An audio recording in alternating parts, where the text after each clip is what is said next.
another advisory. I'll Probably see before you spring on break. today, actually.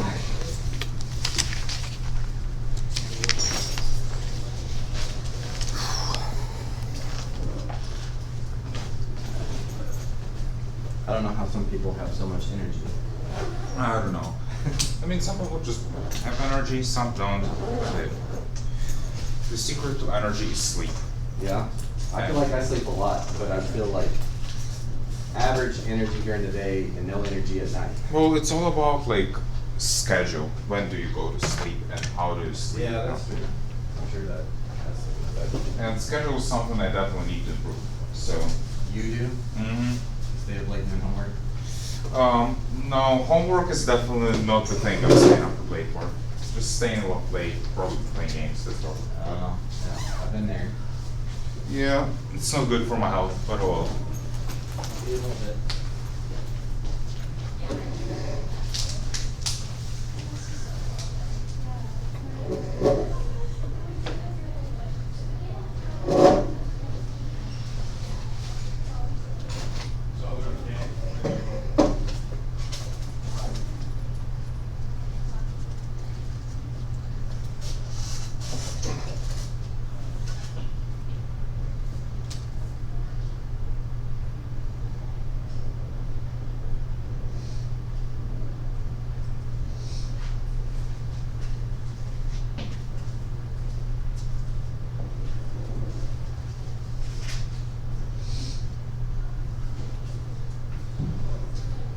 Have you ever turned the focus on me? I don't know. I did, but like he didn't ask for it. Yeah. So now I'm worried that since I didn't turn on Google Classroom, he's gonna give me a Z or something. Well, it's not even a classroom. It's not. Oh, okay. Good.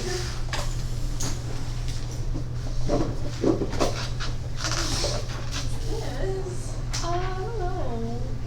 It's so. I kinda like it though. Little clouds.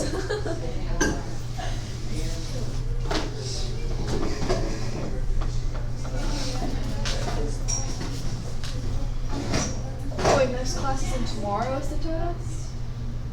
Oh my gosh, I thought it was Tuesday. I thought it was Tuesday too, but it says next class. He Bro, why does he changed keep it. changing it? I can't. I haven't been studying. I haven't studied either. You know how to set it first? Okay, it is pretty easy. I know how to, but like I always feel like I get it wrong, even though I know how to. You know, it's like you know how You know, to. he'll give us like the hardest. Yeah, but then like, you get like really difficult ones and you just do something wrong. I just wish it wasn't me. It's I like my A's better. It's class.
Okay, before we get started here, the first important piece is that our Chapter 6 test, quiz, whatever you want to call it, has been moved once again. So that is now going to be tomorrow. So this might be more information than you want to know, but originally Ms. Cross asked to do it next week, and I went with that, and then she either sent me an email I didn't send, or she didn't send it. I don't know what happened, but she tested her students on Wednesday, and I didn't think it would be fair to test y'all today without warning you. So anyway, it will be tomorrow. So make sure that you're aware of what's going to be on that. The 3 big topics were slope fields, which are pretty easy, but you know, it certainly would help if you spend a couple minutes reviewing that. Exponential growth and decay using the PERT formula. There's a handout where we did a lot of those, some release questions. It would be good to make sure you're okay with those. And then the big topic that we have spent a lot of time on was separation of variables. So I've had this on the agenda for a few class periods, but the last part, your homework, and the order that I would prepare for your test would be making sure you're good with separation of variables. I've got extra practice on my worksheet if you feel like you need extra practice. Then number 93, which was the exponential growth and decay. Then I would prioritize the review. And then finally, if you're still got time to review, I would look over slope fields. But there's a couple of assignments I will take up tomorrow, and I will open those up in Google Classroom later today, probably here at lunch. But any questions about that quiz? To me, it's more of a quiz because it's not all that much stuff. That really should be the easiest one of the semester, but I don't want y'all to feel like you're caught off guard. So any questions about that before we move on? Okay, I think we're also counting it as a 50-point test, which I'm very surprised by because it's not nearly as much stuff as your Chapter 5 test was, but that's a very good opportunity if you're trying to get your grade up. So, okay, so we have already reviewed for that, and we've practiced that quite a bit. So remember, we've got just a couple more new topics before we go straight into reviewing for full on for the AP exam. A couple of them are volume things. One of them is reviewing L'Hopital's rule, which I showed you earlier this year, but we never tested you on it, so we'll need to review that. And then the only other thing is the one we're going to look at today, which is 101, volumes of solids with known cross sections. Now, for this one, there are a few geometry formulas that make these questions quite a bit easier if you know. And I'm not going to go through and derive them all with you just because you don't really need to know that. But like, we need to know all of these in terms of their base.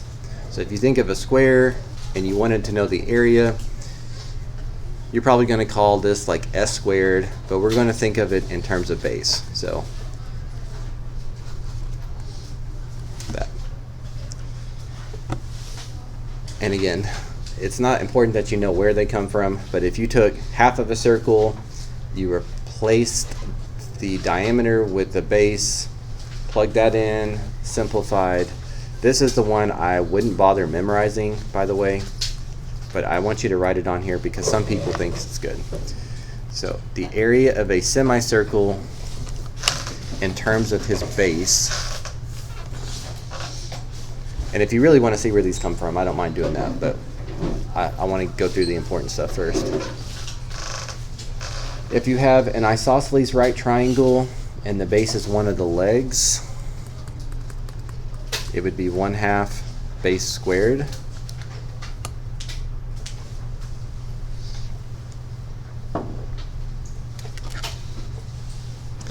If it's an isosceles right triangle and the hypotenuse is the base, the area is 1/4 base squared.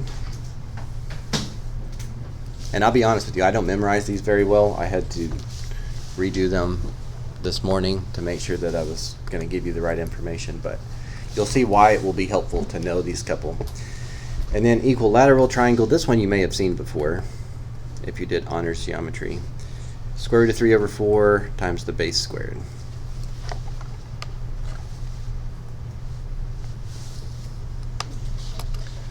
Okay, do you have all those written down?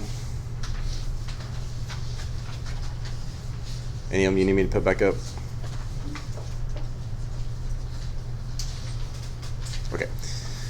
So again, I think all of these are worth memorizing except maybe the semicircle, and you'll see why. So what a couple of our last topics are over are something different now. So instead of, in calculus, we've dealt with a few different problems. We dealt with 0 over 0. That was the indeterminate form when we were doing limits. Later on in the year, we started talking about like slope. If slope changes and you just can't look at the mx plus b, we dealt with that. Recently, we talked about how to find the area of something that has some curvature to it and doesn't fit a geometry formula. Now we're going to talk about how to find volumes of three-dimensional shapes that don't just fit a nice, neat geometry formula. And to do this, you can actually do this with integration. So to find volume on these type of problems, we are going to integrate the area of the shape. This is why it's good to know those area formulas. And if we are doing it perpendicular to the x-axis, it's going to be dx, and then these would be the x-bounds. And if it's perpendicular to the y-axis, we're going to do dy, and these are going to be the y-bounds. But otherwise, we just integrate area, and that integration is going to add up an infinite number of two-dimensional shapes. And when you add up an infinite number of two-dimensional shapes, you end up with a three-dimensional shape, which is why it becomes volume. Now, I'm going to do my best to try to sketch this in this picture here. But I'll be honest, I'm pretty bad at this, and it's pretty hard to visualize. So probably next week sometime I'll try to Google search and see if someone's got an internet piece that makes this a little bit easier. Okay, but on our first examples, we're not even going to integrate these. We're just going to set them up so you can see what we're doing and practice doing that. In fact, I'm fine with you guys just using the calculator on all the integration here today. The integration is not what's new. The setting it up is what is new. But notice all of these say we are going to do cross sections perpendicular to the x-axis. So because it's to the x-axis, that means when we integrate, it's going to be dx, dx, dx. If we were doing perpendicular to the y-axis, it would be dy. And then the bounds, since it's perpendicular to the x-axis, we're going to be looking at x values.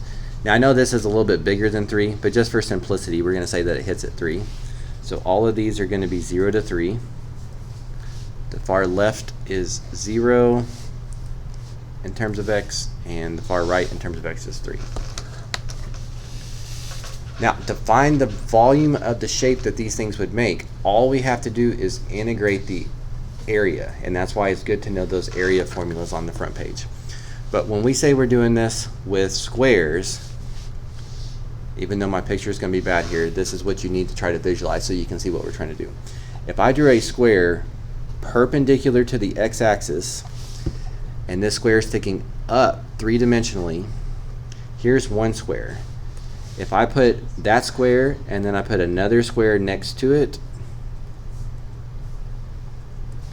and then another square next to it, and I fill it up with squares, all of those two-dimensional sheets, think of them as like pieces of paper. If you push enough pieces of paper together, you're going to end up with a three-dimensional shape. It's going to have some like curve to the top of the shape.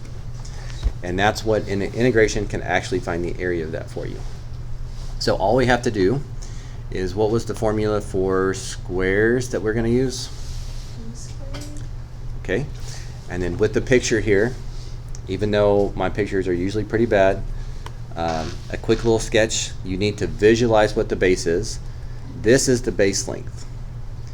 Right here, the base length looks bigger than this base length. The base length changes based on what x is. So what is this length and this length and this length? What do those all have in common?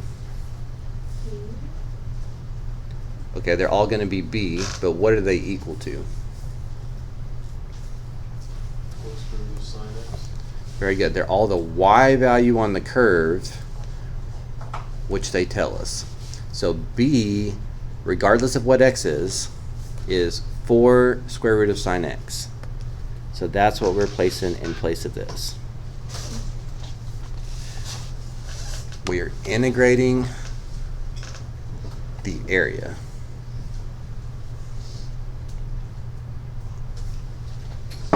This length is always y, and y was given to us. Okay, I'm going to erase these so that I can give you some kind of a shot to see what to visualize the semicircles. This is the one that I said I don't really memorize. You can memorize it. It's the 1/8 pi r squared, I think, or b squared, same thing. But here, if I try to draw in some semicircles, it's going to look like this. So this part is up in the air, and you really have an infinite amount of them. Remember, integration allows us to calculate an infinite number of them. So perpendicular to the x-axis is dx, 0 to 3 because those are the x bounds. But because this is a semicircle, I need to integrate the area. Well, how do you find the area of a circle? Just a regular circle, not a semicircle. Okay, pi r squared, so we can write that down. But if it's a semicircle, how would its area compare? Divide by 2. Pi and over 2 are a constant, so I'm just putting them out front. And we can actually look at our picture and figure out what r is.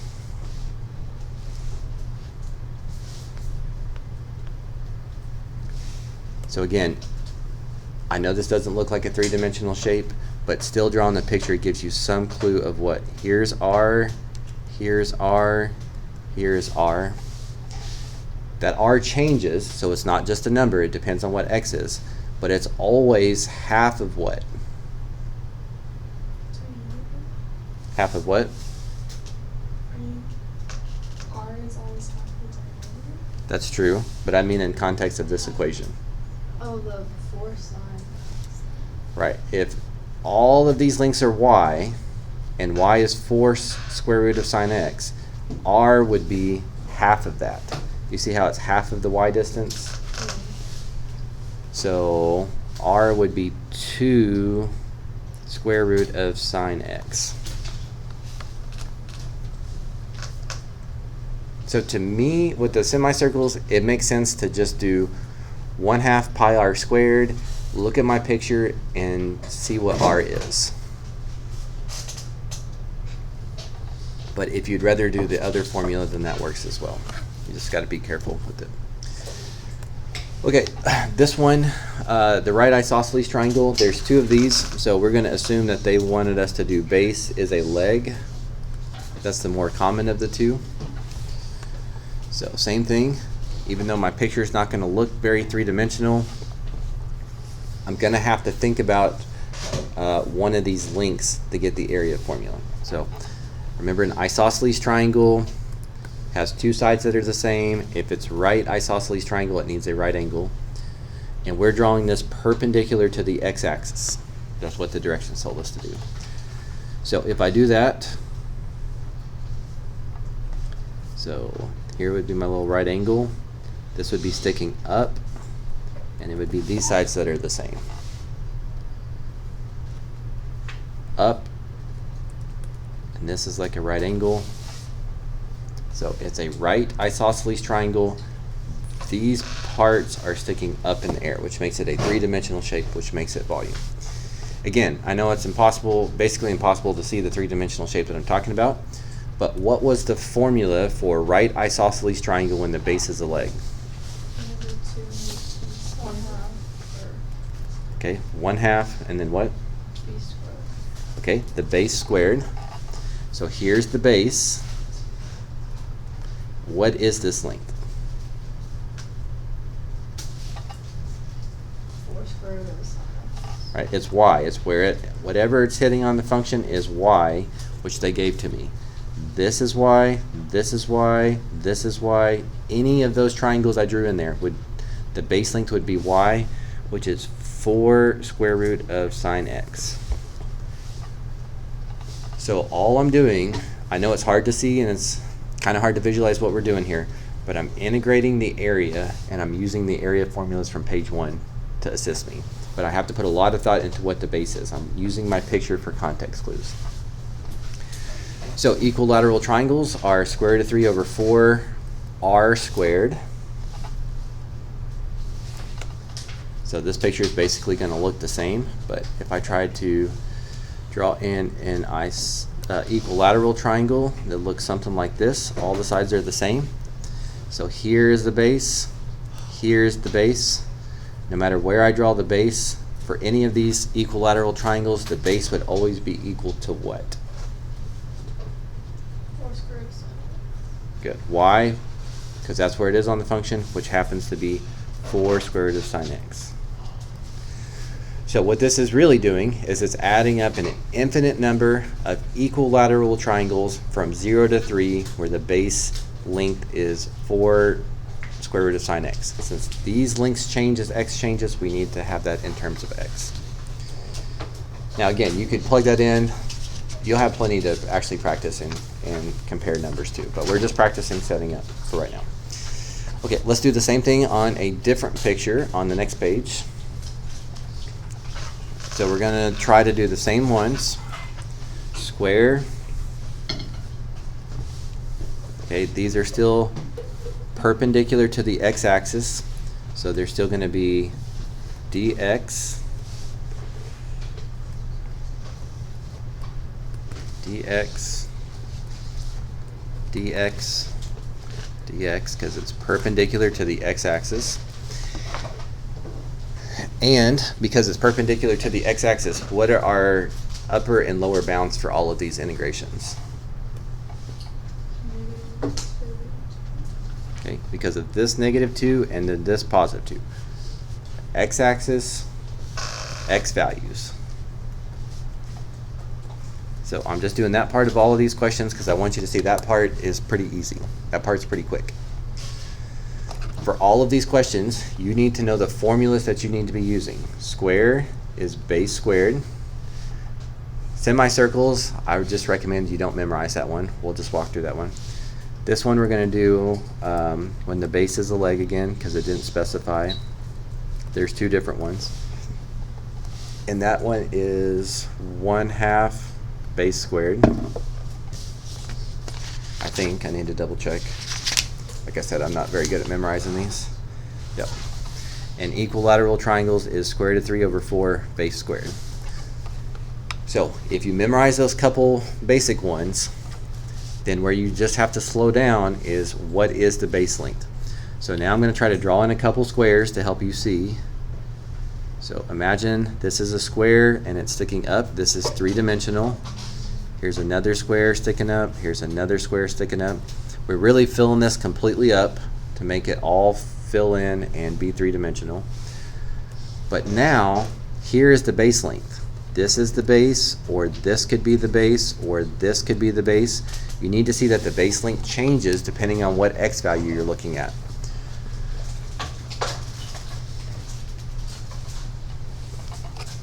And now this part's not easy, but you've got to be able to figure out what this length is. Okay, so does everyone see how this length from the x-axis up is y? When we plot points, this length is y. So this length would be y, so this length would be y. So for this particular example, the base length is actually 2y. You've got a y length in this direction and a y length in this direction. 2y, 2y, 2y. The base is 2 times what y is. Well, we actually need to solve this for y. So it's 2 of those. 1 for the up direction and 1 for the down direction.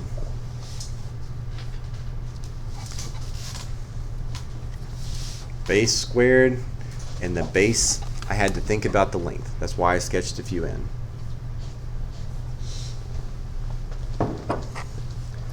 Okay, semicircles are half of a circle. So pi r squared divided in half.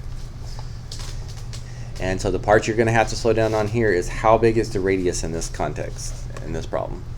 So you need to, even if you're bad at sketching it like me, try to sketch a couple semicircles in so you can see the base length. This is the base, this is the base, this is the base, and that length is always what?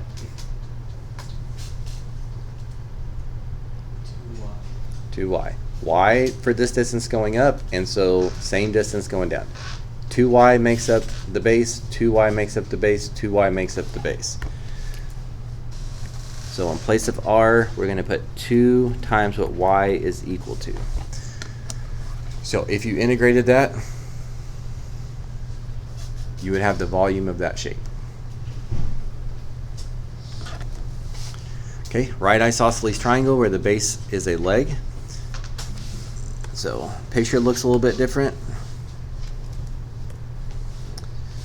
So here is my right isosceles where the base is a leg. Try to draw in a couple of them for you to see. But it really just needs to be good enough for you to see that this base is 2y. This base is 2y again. So in place of b, we're going to put 2y. 2 times y.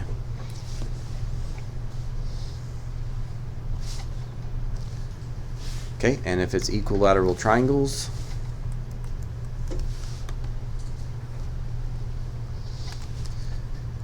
all the sides are the same. So it's going to look something like this. But I need that picture so I can visualize the base, and I can see if this length is y, this length is y, so this guy's base is also 2y. Whether I'm looking at this base or this base, the base was 2y. Yeah, Ava. For the semicircle one, Uh-huh. why is it not just the square root of 4 minus x squared? Because it's supposed to be calculated of the radius.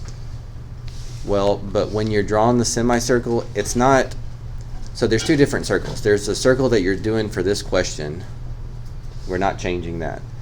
But we're drawing in semicircles that are perpendicular to this x-axis. Like this. So what was the first part of your question there? So wouldn't the radius just be y instead of 2y? Yes, you're correct. I'm sorry. You're correct. The radius would be just this part, right? Which is y. I'm sorry. So very, very small change, but you got to be careful. I was not being careful enough. So again, we're just kind of resetting this. We're hoping every time I look at a set of these, they just get a little bit easier. It was a dx because it was perpendicular to the x-axis. The -2 to 2 came from the far left and far right x values because it was perpendicular to the x-axis. And then we're integrating the area of the 2-dimensional shape. Squares had a formula, semicircles has a formula, but I think it's easier to just reason through it. Right isosceles triangles where base as a leg had a formula, equilateral triangles had a formula. But for each of these, I drew in the squares so I could see the base length and plug it in. I drew in the semicircles. I didn't do it carefully enough, but I saw the radius length and I plugged it in. I drew in the right isosceles triangles so I could see the base and then plug it in. It was twice what y was. Equilateral triangles, the base was twice what y was. That's the part that are highlighted. You've got to rely on your picture and be very careful. Don't do like I did here and do that too quickly. But you also can't just guess. Sometimes it's 2 times y, sometimes it's 1 times y, sometimes it's y, sometimes it's 2y. It just depends on the shape and what direction you're doing it perpendicular to.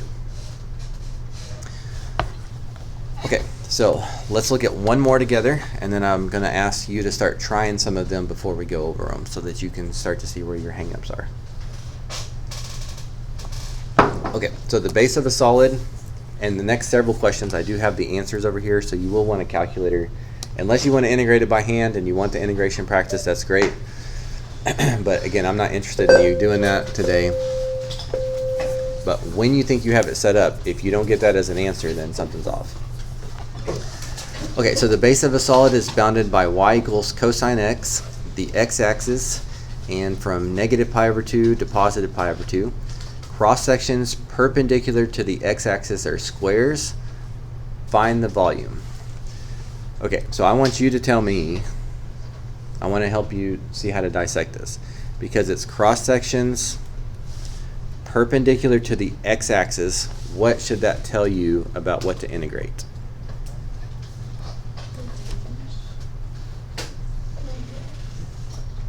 One more time. The dx. Okay, perpendicular to the x-axis is dx.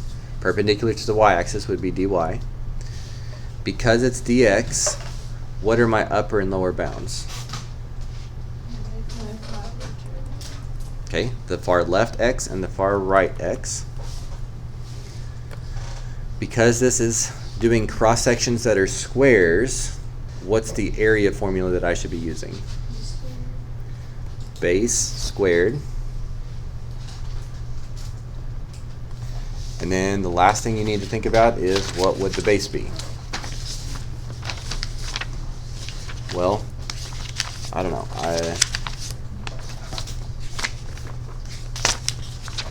I mean, it's just going to be cosine, but sometimes it might be, it certainly helps a lot if you have a sketch. So here's what cosine looks like. Well, not really that, but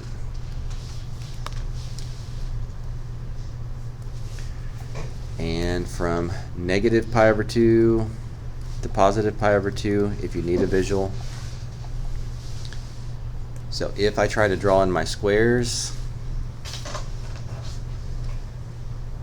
perpendicular to the x-axis, what is the base length always equal to in all of these pictures? Cosine.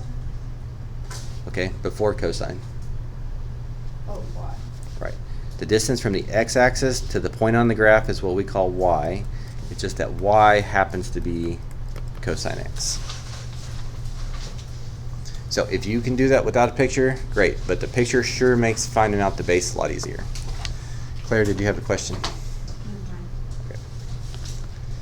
And then if you type that in your calculator, get a decimal, and then do pi over 2 as a decimal, see that they're the same thing, and then that would tell you that you set this up correctly, and then circle it and move on. So we'll do several more together, but I need y'all to start practicing some of them so you can identify what parts you've got and what parts you're going to need to slow down and be careful on. Also, since the answer's there and you can just use your calculator, if you're getting some of them right, you can kind of move on at your own pace. Okay, so go to question 3. I don't know where question 1 was, but so you might want to make a picture. That's an easy graph to make. Feel free to wait and see if you need it. But the cross sections are perpendicular to the x-axis. That's important. Their shape are isosceles right triangles where the right angle is on the x-axis. That's important. You might want to look back to page 1 for something with that.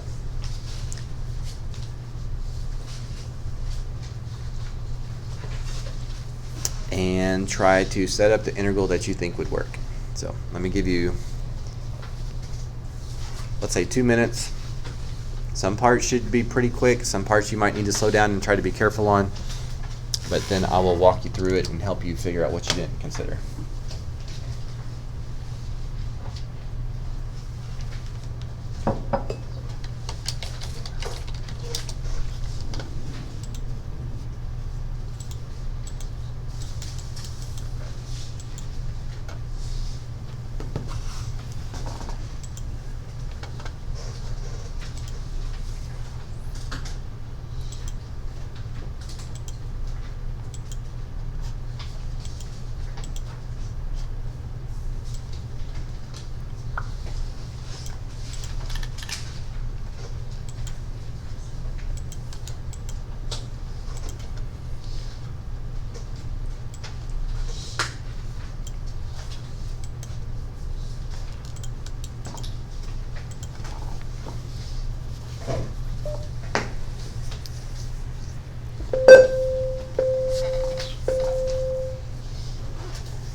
you think you've got an answer, go ahead and integrate it in your calculator. And if you get 4/3, then you can tune me out and keep on going.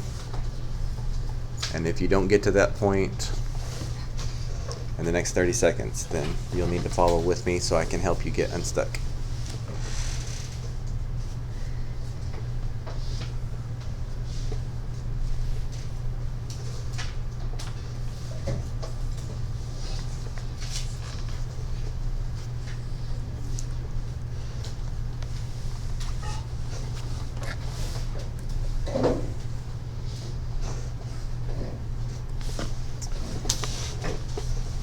Okay, so the parts, I'm going to try to color coordinate this a little bit for you, but the parts that should have been pretty quick, since they are perpendicular to the x-axis, means you should have done dx, and your bound should be from the far left to the far right, x values. Now, if you can see that from these equations, then that's great. I guess you don't need a picture. I don't feel that confident. So I'd say here's the y-axis, here's the x-axis. This guy has a y-intercept of 2 and a slope of -1.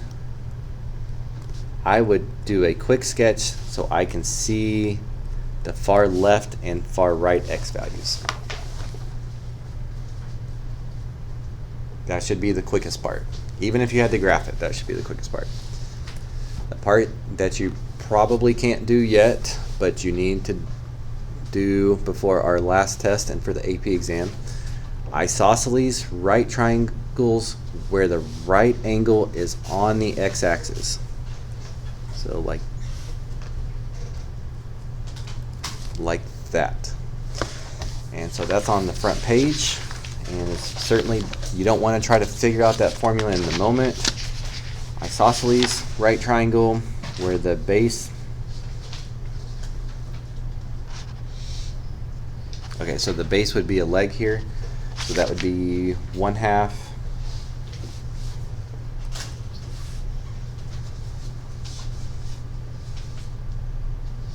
I'm looking at the wrong one. 1/2 base squared. Knowing that formula, you're just not there yet because I just showed it to you for the first time. It's just a version of the same area of a triangle formula that you've always done. But instead of base and height, it's rewritten to one variable. And then, so I may not have given you enough time on this part, but the part that really takes some time is you've got to think about how big the base is. Here's the base. Slight visual of it helps. The distance from the x-axis to a point on the graph is y. Y was right here. No matter where you draw those triangles, the base is always going to be y. But we don't want to put y because y doesn't match with dx. We want to put y in terms of x. And there you go. Integrate the area of that shape, gives you the volume. So that's what we were aiming for.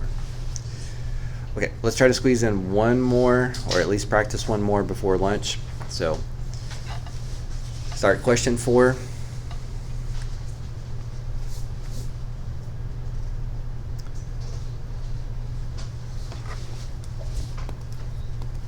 Yeah, we got about 3 minutes, so I won't try to go over it, but try to finish it, or at least try to set it up so when you come back you can quickly check it and see if it's right and see if you need to follow along with me.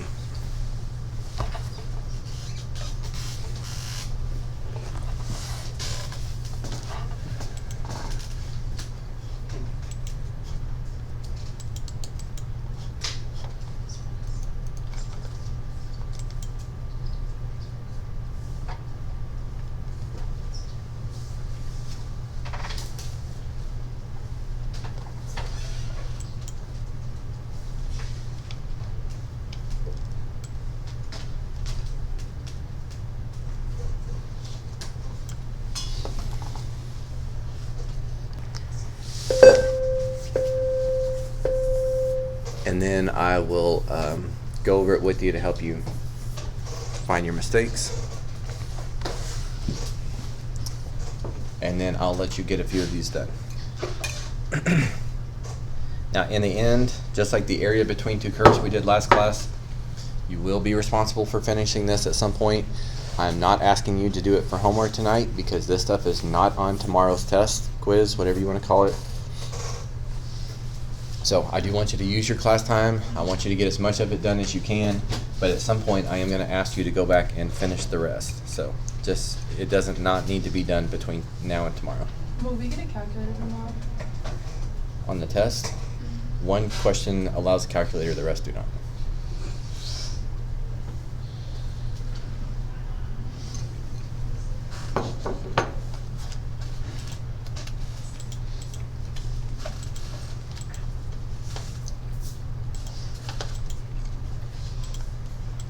Does that change how you study? A little bit. Okay.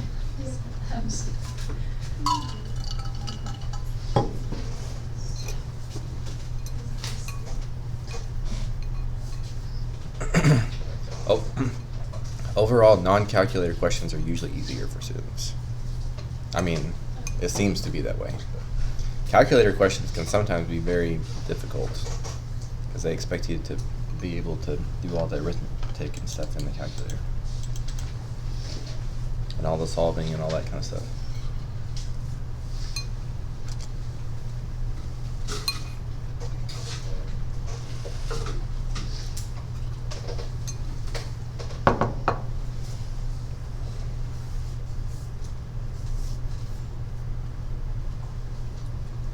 And we will need to have first lunch tomorrow too. Sorry, I just now thought to tell you that. So if that is important to you, write down a reminder.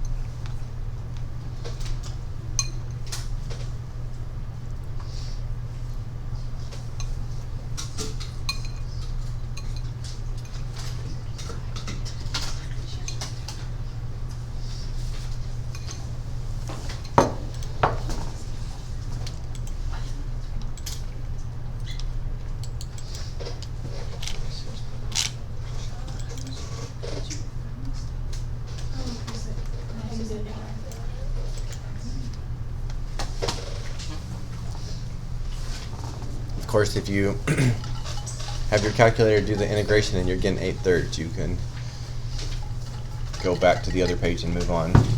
I'm going to give everybody a couple more minutes before I go over it though.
Okay, if you did not get that answer with 8, then you need to let me help you see where you went off.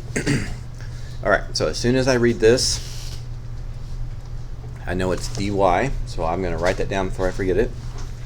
And I need my bounds to match the y values. So a sketch is going to help me at some point anyway, so I'm going to go ahead and make it now. Y-intercept of 2, slope of -1/2.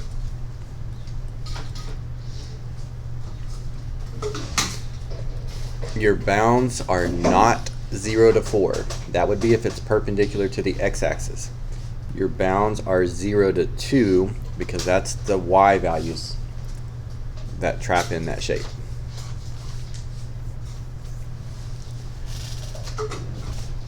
Okay, then you got to look at the shape of the cross sections. That's going to determine what area formula you use, and I think this is the first one that uses this one today. Isosceles right triangle with the hypotenuse in the xy plane. So the hypotenuse is this guy, the one that's opposite the right angle. So that formula was 1/4 base squared, I think. I want to double check. Yep, that's the one that is 1/4 base squared. And then the part that is definitely tricky is what is the base length. And this is where practicing sketching a picture is going to help you visualize. Oh, I drew these pictures wrong too, by the way. That does kind of matter. I drew them perpendicular to the x-axis out of habit. I should have drawn them perpendicular to the y-axis. For my picture to help me, it needs to match up with what they're describing. So, the base length is this, the thing on the bottom. That length is, you can see the length changes, so there's some variable in here. This length is x. From the y-axis, how far you go right or left, that distance is x. So that is my base length. So at some point you needed to take this and solve him for x.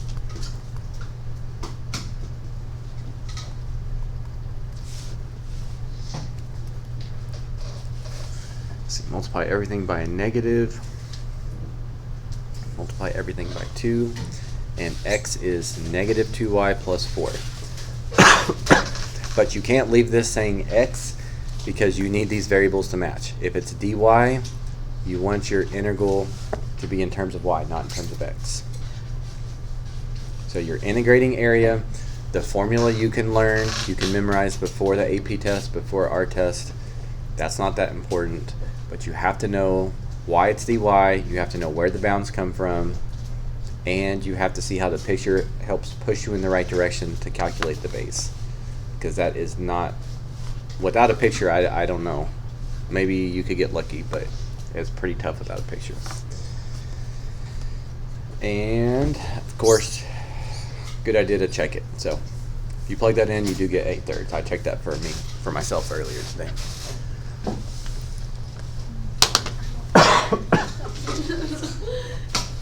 Okay, I think that was the last one that's perpendicular to the y-axis. So once you finish copying that down, please make yourself a note about what you didn't do or what you didn't think of. Write down something that's going to make it easier for you. But then flip back to the other page and try to get a few more questions done, please. You guys got about 22 minutes of class. So again, I don't expect you to finish this in class. I don't expect you to do it for homework right now, but I will ask you to do it at some point. So the more you guys get done in class, the less homework you will have next week. So try to be as productive as you can.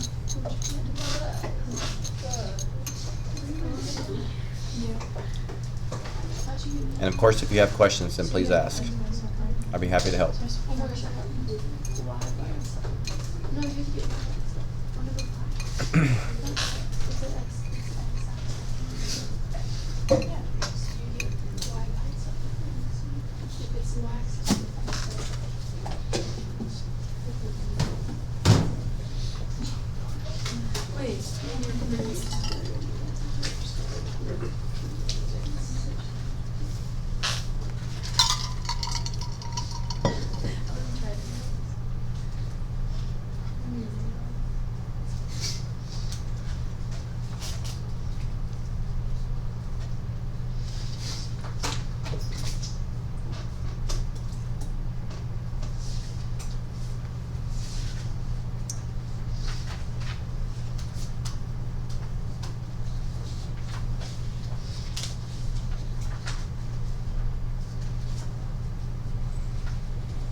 Have any of your other AP classes talked about when you're gonna finish new material and start reviewing? In English, I think we're gonna be covering content right up until the exam. I mean, that could be okay. It means that you're going over stuff slower, so might be better. But I mean, it's also combined with English, so we kind of have to deal with two classes. I don't like it.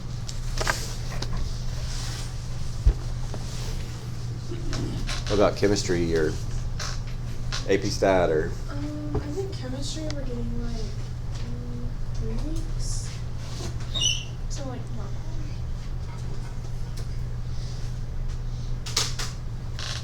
Personally, I like to do as much review as possible. How much time do you think you get? We'll have pretty much, we'll have a couple classes after spring break to finish things up, and then the rest will be for review. So like, We did area between two curves last class. That's part of the last unit. This is part of the last unit. We need to review L'Hopital's rule, but I've shown you that before, so that'll come back quicker. And then we do 2 other volume type of questions. So there's really only 2 classes where I'm going to be showing you something completely new. so this is the last unit? This is part of the last unit, yep. What number is this? Unit 8? 7? Number 8. This is unit 8? Yeah, we did a lot. We're taking the unit 7 class? Yep. Oh.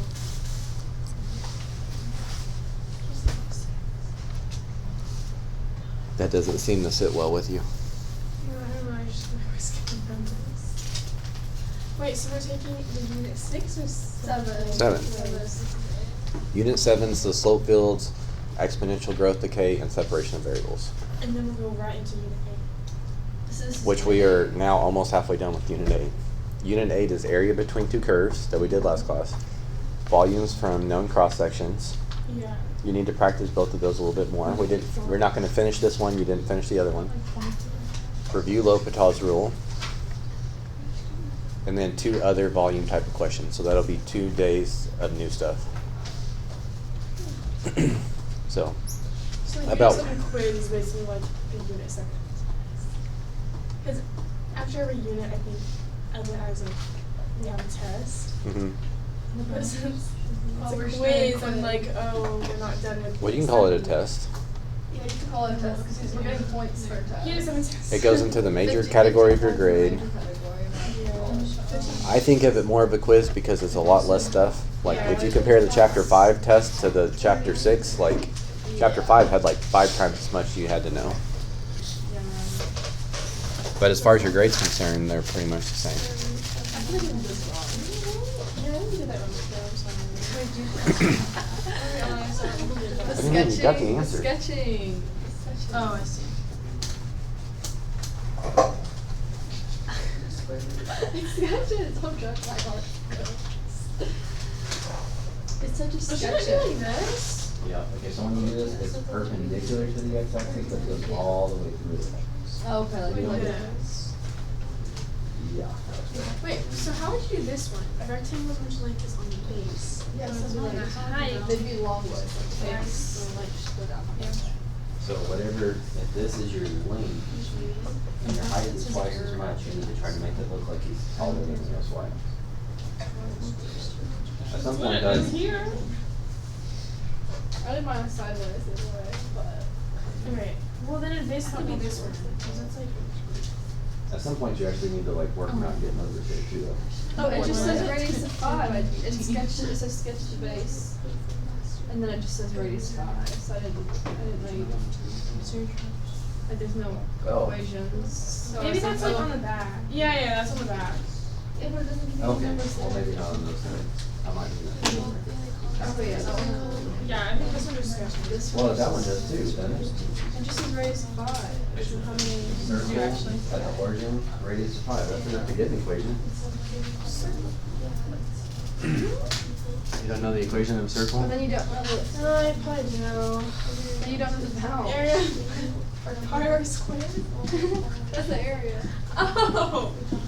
Yeah. I know that.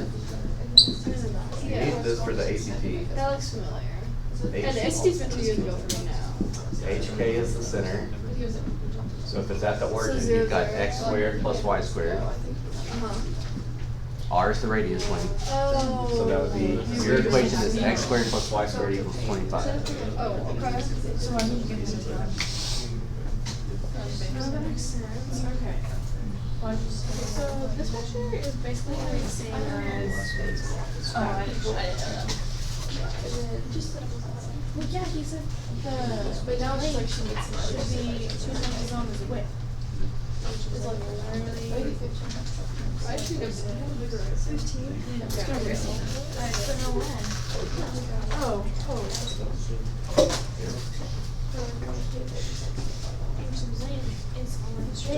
Good, math over. Number 5, I think I did all that right. Yeah, I Okay. just don't think the bounds are right. Oh, if we graphed it. Well, this is really a full circle, so it just can't sketch the bottom part. But then we'll look at But yeah, this. it's one. Okay. Well, since it's perpendicular to the x-axis, how far left does it go? So it looks like this, just like a square and scribe. So a scribe is a circle. I don't know. It's weird. I don't know. Because your base is not y, your base is 2y. A circle. Because from the x-axis up, that distance is y. But you gotta go also down, you gotta go across the whole thing, so you get 2 of them. Yeah, for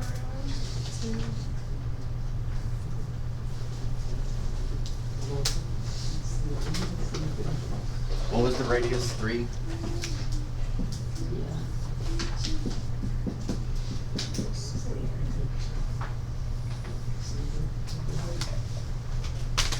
Your equilateral triangles perpendicular to the x-axis are gonna look like this. Your base is not just y, it's 2 of them.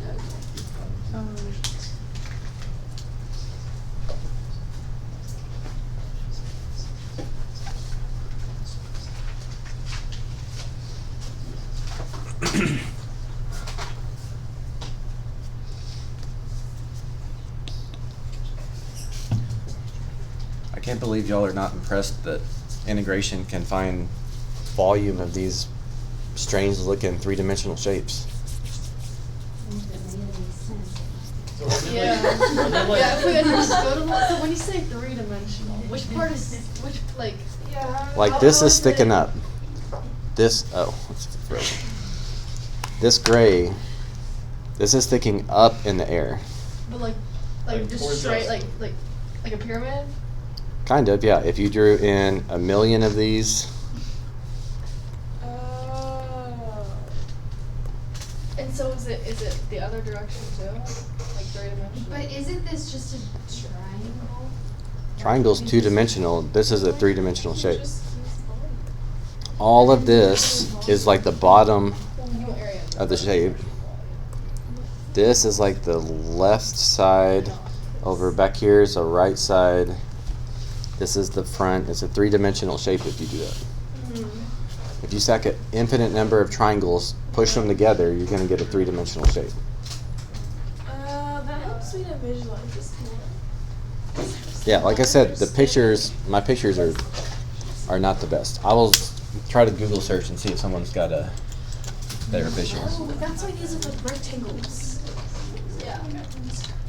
Wait, so But, like, you're whenever it's like actually cosine is the base, it would just be a shape that's like moving, like. You're like a squiggly shape. Yeah, how can you Maybe have that wiggly. volume of the open shape? Yeah, your base can have some curvature to it. Okay, but now I'm confused. How is area in the curve? But like we did that one where it was like cosine. Oh. Like how would the cosine one work? Like how would that be that like Just think of it as like, oh, it's kind of like that. Why can't we just find like the depth? You see that picture? Well, the depth is dynamic. It depends on, it's going to change. It's not always going to be the same height. It changes over time depending on the shape.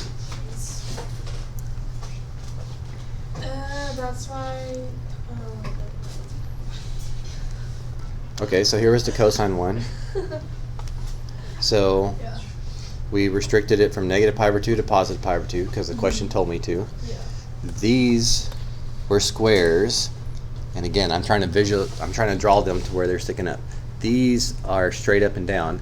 This square is not going to go up very high because it's a square. All sides have to be the same. Over here, this square is going to go up way higher because all of these sides are the same. But all these squares are sticking straight up, giving you a three-dimensional shape. So it would be a bunch of semicircles that are like touching but not, they're not the same. For like if you kept going past, it's like this one is only touching at the corner. Here? I don't know where you mean. Like whenever it goes under the x-axis. Oh. Like past pi over 2 or past negative pi. Well, if you were told to go further this way, then you would just have more. But like if Stick it 'em. was two 3D shapes, they would just be like touching at the corners. Is that what Yeah, they would just be like connected at one point. Let me see if I can find someone's online thing. Okay, if you're thinking of like a semicircle, imagine this is two space in between those. Yeah, and then you like make like rectangular prisms inside of them. You're gonna have some space that's like not counted for like that. Yeah, I found something. You know? You see it? Also, unrelated, but this is one of my favorite memes of the whole year. What? It took me a second to figure it out, but I got it. You get it? See, yeah. Some people are so quirky. I would never think of that. Like when I look at it, I'm like, oh yeah, I can definitely think of that, but no. Yeah. Kind of. Because mine are still straight.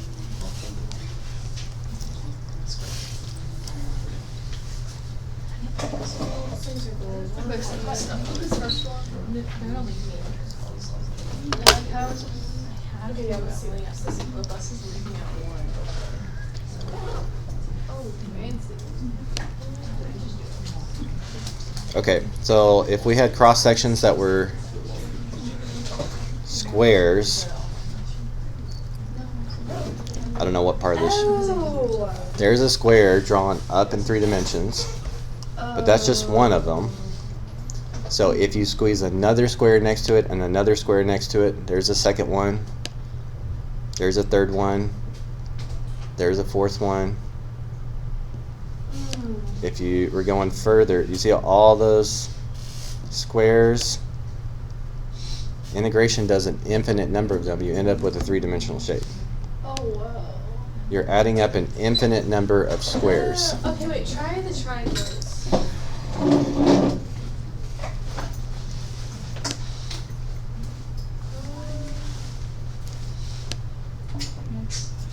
Triangles So do you, integrate to get an infinite number of them, and then it becomes a 3-dimensional shape. so you're ending up with a different 3-dimensional shape at the end than if you did squares. Sure. Where you use, and you're using a different area formula, Yeah. but the integration handles all of that. So I don't know how to. I don't think you. Oh, you can rotate this. But look, like this shape, this doesn't fit like any weird geometry formulas that you ever memorized. Like Yeah. you may never see this 3-dimensional shape again. That's right. Just. But if you got enough 2-dimensional shapes added together, then you know what the volume of that whole thing is. And here's semicircles.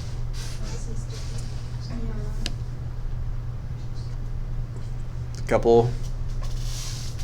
And then as n approaches infinity. Slightly different 3-dimensional shape. This one's like perfectly rounded. Yeah, okay. Interesting.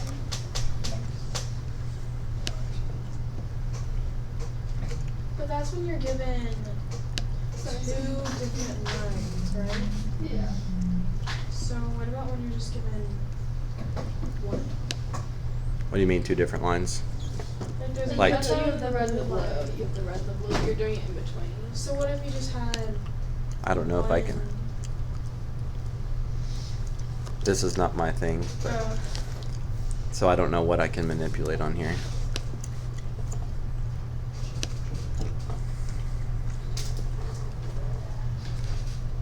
okay, I can understand it then. Yeah.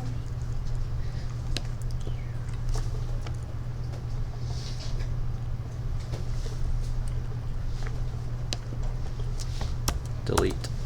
It won't let me delete it. Oh, okay, that's fine. But I guess you can change this part. I mean, I just picked out the first one, but you can see like Oh, the how, bound. like the bounds as you change it. It's going to change how far it goes to the right. Changes what the three-dimensional shape is. So, you might not think these are easy math questions, but what they're doing is certainly Yeah. pretty impressive for how much arithmetic and calculus you actually have to do.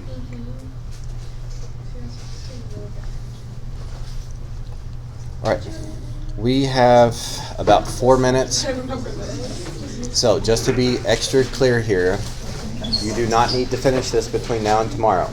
I will ask you to finish it, but your homework needs to be studying for your Chapter 6 quiz test.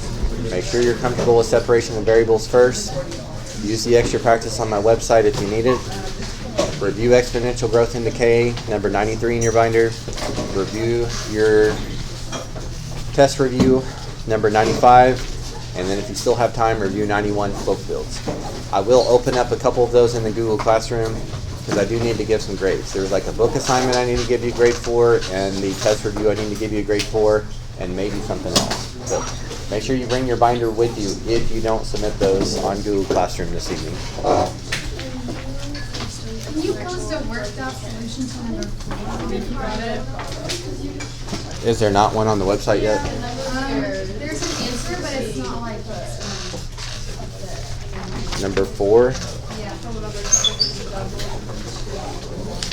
Yeah, it's really just like, you'll get it. It's not hard. I understand it and I remember it now. Once I look over it, I'll remember it. But like, it's faster to figure out. Don't mind the review.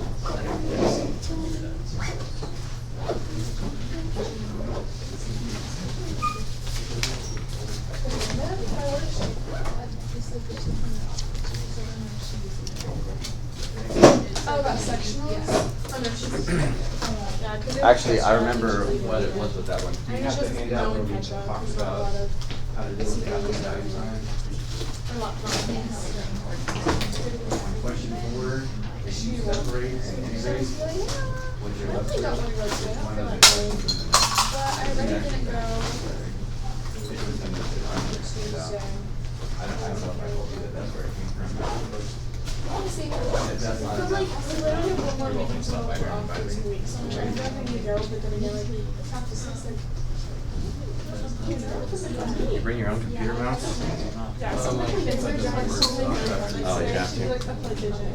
When I was kicked out of my classroom, I didn't bring one, so I'm like trying to use the touchpad to do everything. It like hurts my wrist after a while. I'm not used to that.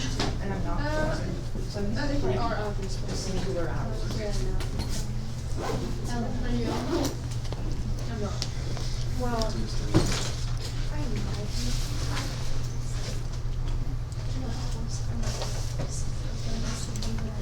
Also, first lunch tomorrow.